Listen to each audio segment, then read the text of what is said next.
Welcome to Storytime with the Intimacy Ally. Each episode will tear down a myth, kick a social norm in the beanbag, gut punch a sex ed untruth, or destroy a poorly constructed relationship expectation. Get ready to unlearn all the crap you accepted as fact. Strap in for a mind-blowing revision on what sex is and what it can do. Prepare yourself for a whole new thought pattern when it comes to modern relationships. And now, here's your host, Jenny Simus, the Intimacy Ally, relationship expert and certified sex and intimacy coach.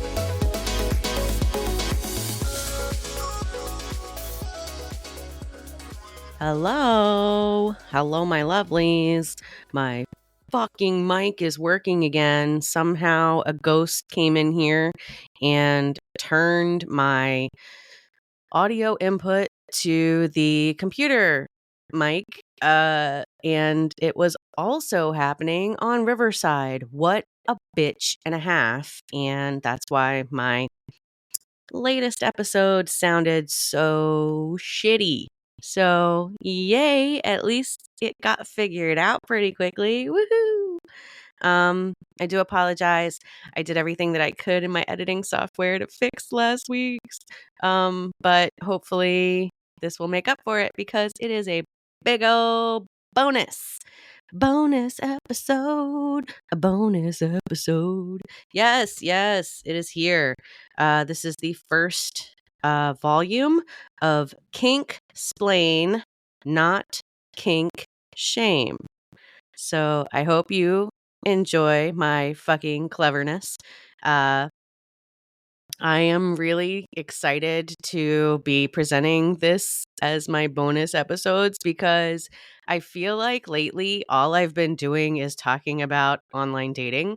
And legit, I became a sex coach so that I could talk about sex and let people know that kink is cool and that I heart role play and that all of the fetishes that I can think of are allowed and we should try to work with them and, all that wonderful stuff. Just like really, really normalizing that non-vanilla sex is fucking awesome. Not to kick stones at the people who like the vanilla. I think there's another book out that's like specifically about how much this one chick really just loves vanilla sex. I'll have to look that up. I will have a few things in the show notes. And basically this is going to be like Dr. Seuss for adults a little bit because I'm going to go by alphabetical order and that might happen over and over depending on the reception to these. I have not decided how often I will put one out, but I was going to start with once a month and they will be in addition to the weekly episodes. So, first of all, let's just talk a little bit about kink and fetishism.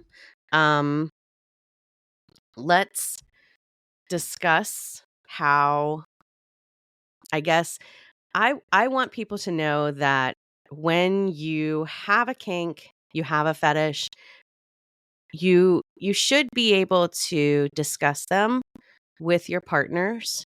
It shouldn't have to be something that you feel shameful about. And if you are struggling to speak to your partners about the things that delight you and bring you erotic energy, I hope that, I can send you the good and confident feelings through the ether to reach out to somebody like myself, another certified sex coach, certified sex educator, go online and, do some research about how to talk to your partners.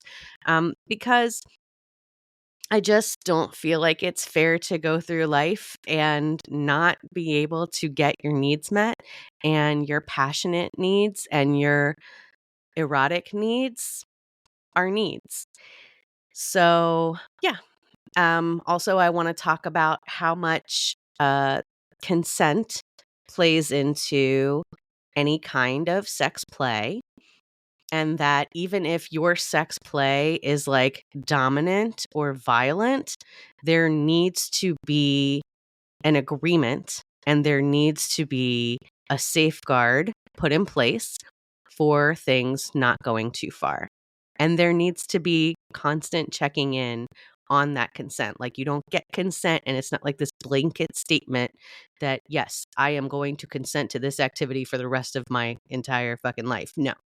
And most of the people who are already in the kink community, well, they know that better than I do. But people who are just getting into this, or maybe, what sprang to mind for me actually was that I presented at this empty nesters online forum a couple weeks ago, and it just kind of hit me that maybe some of the empty nesters who are, very new to having a home that is private enough that they could test out some of these kinks or fantasies or fetishes, or, just get to have an afternoon of sex for a change, might need a little encouragement in exploration, or might need somebody to talk to about what that will look like. So, like I said, if not me, I got a lot of people who are in my network, my colleagues, all over the United States, a few in other countries, who are more than willing to help people. And most of the time, when you're working with a sex coach, it's not like a therapist. You go in for a specific thing that you're trying to figure out. Like, let's say you want to talk to your husband or your wife or your partner, your boyfriend, your girlfriend, whatever, about how you have this kink, and you want to talk to them about bringing it into your sex life, right? We could all sit down together. I could give you ideas on how to talk. I could also suggest a few websites, a few books, perhaps take you both on a shopping trip if you're local, and really it's not a ongoing process. Like, most psychotherapy is like years and years long, possibly forever. Sex coaching is very quick, very goal oriented, and you're looking at one thing at a time. And if it is the introduction of a kink or fetish, or maybe getting the other person to understand what you're looking for, or just to have more information and education, 3 to 6 sessions, tops, usually 1 to 3. So just putting that out there, and that I can help you find somebody to do that. All right, let's jump in to volume 1 of Kinksplain NOT Kink Shame. All right, we are going to start with Aquaphilia. And if you have ever studied, anything in Greek, already, philia is love, and aqua, for most people, they know, water. So love of water. So basically, oh God, my allergies are kicking my ass today. Basically, aquaphilia. I said basically. Oh my God. Aquaphilia involves images of people swimming, posing underwater, people in waterfalls, people in, ocean scenes. If you're having sex in water and you fucking love that, you might have aquaphilia. It could also be the sound of water that turns you on. That could be running water in the house. That could be water flowing outside. These sound machines have all of these like water options. It could be rain. It could be rainstorms, getting frisky in a rainstorm. It can include outdoor play.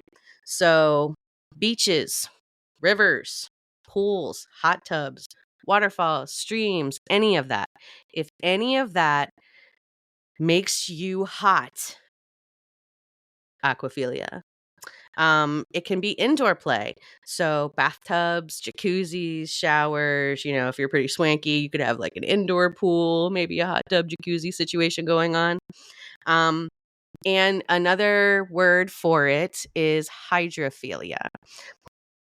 So that was A is for aquaphilia. I guess that's why I said it was going to be kind of like dirty Dr. Seuss.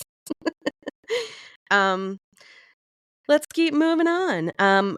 B is for breeding kink. And guess what? This is a big one with a capital B for yours truly. Perhaps it is the enthusiastic consent piece that just, from the person who is going to be accepting, that just really hammers this one home for me.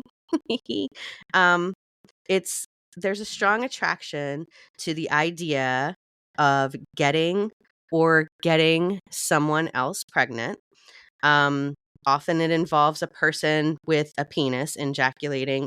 I said ejaculating. Man, I can't fucking talk today. Ejaculating into a person with a uterus. We will come back to that because that's generally what it is, but it doesn't have to be that. It can be about the risk of a potential pregnancy or like the consequences. But it could also be that you just really like the idea of possibly getting pregnant.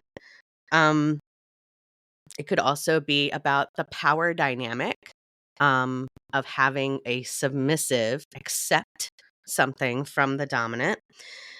For me, it is the actual feeling, the sensation, like it is the sensory activity.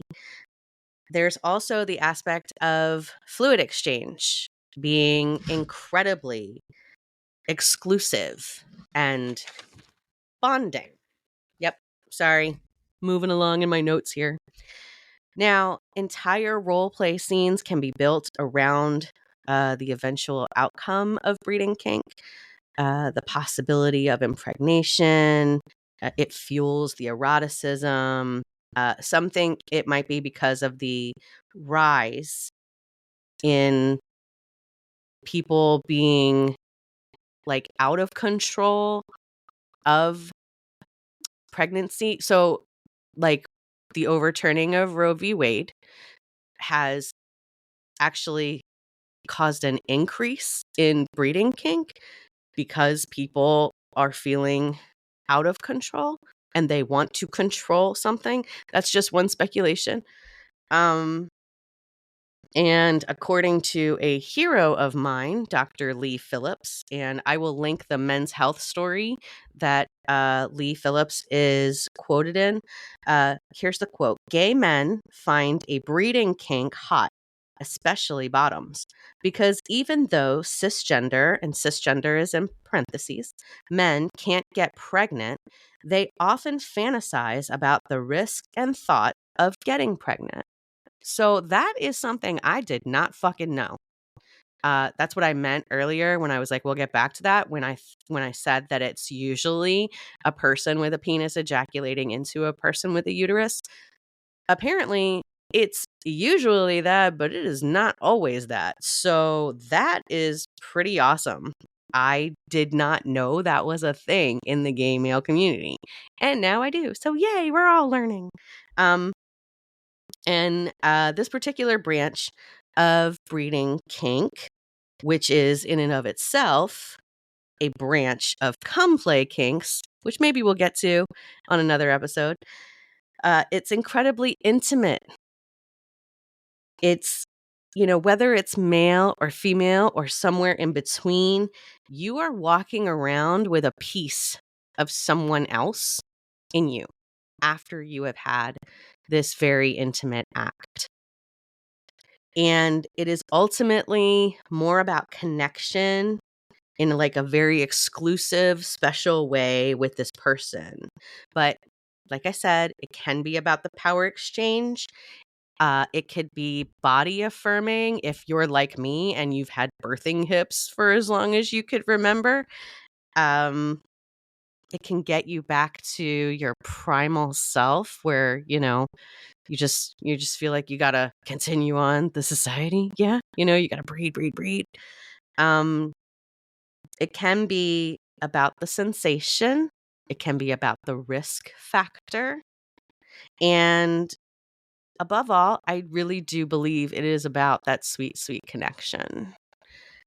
Now, the last one I'm going to cover today, C, is for cuckold kink.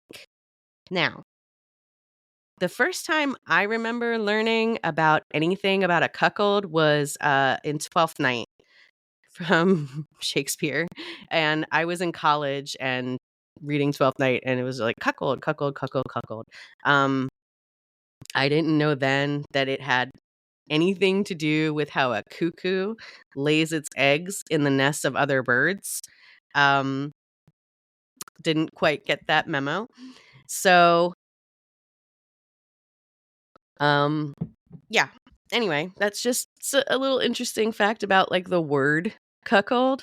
In the past, it was chapstick break.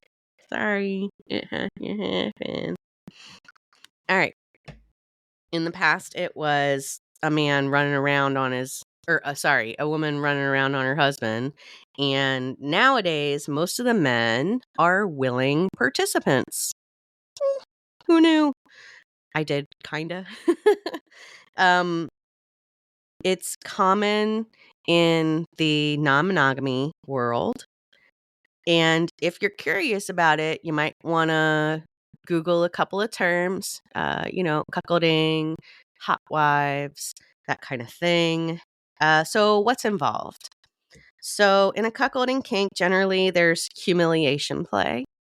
Basically, there is a couple where the man wants the woman to degrade him, or sometimes it doesn't have to do with degradation though. So wants him to have sex either with him present or not with someone else.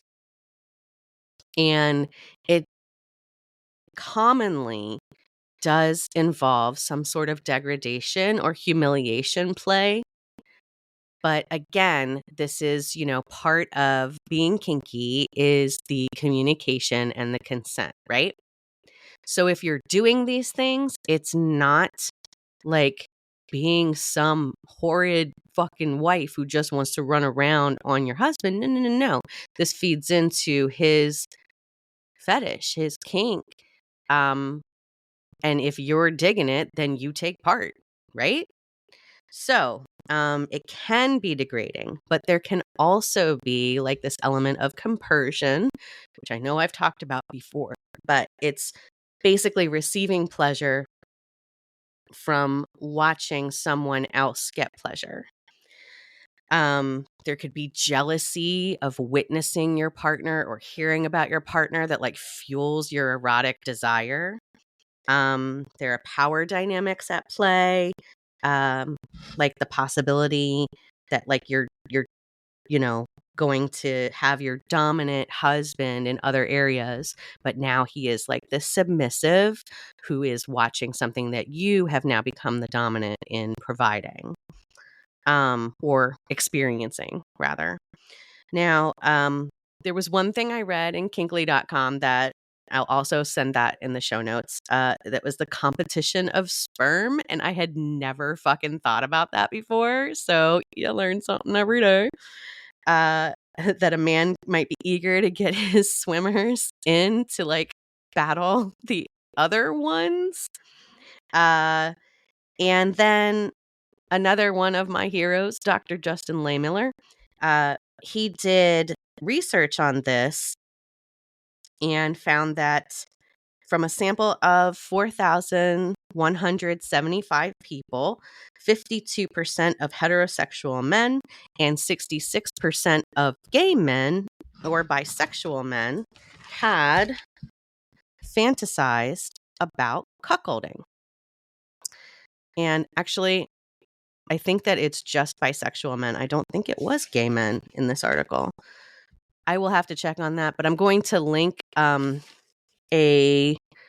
link to the book that Dr. Lehmiller had written for that. It's called Tell Me What You Want. And I also have a recommendation if you are interested in this kink. Dr. David Lay another amazing person that I know because of the Sexual Health Alliance, where I got my coaching certificate. He wrote a book called Insatiable Wives, Women Who Stray, and the Men Who Love Them. And you can learn about this from that book. So that is the first episode of Kinksplain NOT Kink Shame. And I hope it was enlightening. I hope that you learned a little something. If you have questions about a kink, if there is something out there that you want to know more about, please go ahead, reach out to me. You can email me at theintimacyally@gmail.com, or you can submit a message at www.theintimacyally.com, or you can shoot me a DM at Instagram at theintimacyally. Okay? There's so many ways that you can ask about what you want to know more about. Or if you think that this series needs to be recurring faster, just let me know. All right. I guess that's it for this time on Storytime with the Intimacy Ally. I hope you liked this first volume of Kinksplain NOT Kink Shame. And I'm going to sign off with my usual. Thank you for coming to Storytime with the Intimacy Ally, where we say fuck no to the status quo. Bye, my lovelies. Thank you for tuning in to Storytime with the Intimacy Ally. We hope you learned a bit more about putting the fire back in your romantic relationships, exploring communication and emotional readiness in all relationships, and how to expand your definition of intimacy so you can reach your relationship goals. Go to theintimacyally.com to subscribe and never miss an episode. Follow the links in the show notes to social media and events. Till next time, keep on learning, growing, and thinking. Storytime with the Intimacy Ally podcast is meant for educational and entertainment purposes only and should not be considered as health or mental health advice.